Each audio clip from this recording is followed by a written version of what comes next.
Mastering relative clauses, conquering where and when. Hello, English language learners.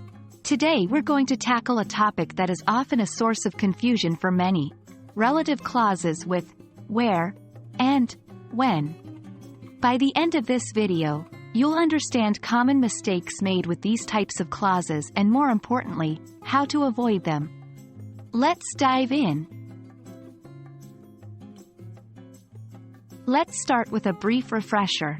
Relative clauses add extra information to a sentence by defining or describing a noun. They often start with relative pronouns like who, which, that, where, and when. Where is used to introduce a relative clause that refers to a place or location. For example, this is the park where I used to play as a child. When is used to introduce a relative clause that refers to a time. For example, do you remember the summer when we first met?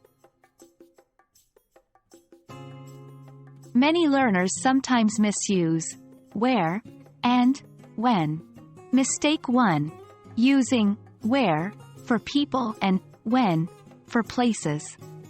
Remember, where is for places, and when is for times. Mistake 2. Using where with time phrases and when with place phrases. For instance, the year where I graduated is incorrect. It should be the year when I graduated. Similarly, the city when I was born is wrong. It should be the city where I was born. Tip 1. Always remember the rule, where for places, when for times. Drill this into your mind.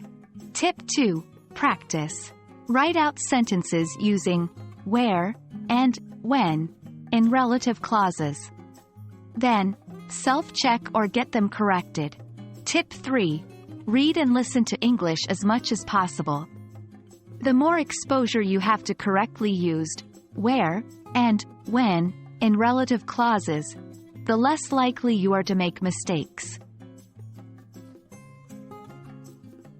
So there you have it. We've gone over the use of where and when in relative clauses and highlighted common mistakes and how to avoid them. Keep practicing and using where and when correctly, and soon enough, it will become second nature to you. Remember, every mistake is a learning opportunity.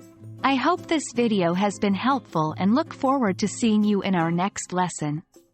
Keep learning, and until next time, happy studying.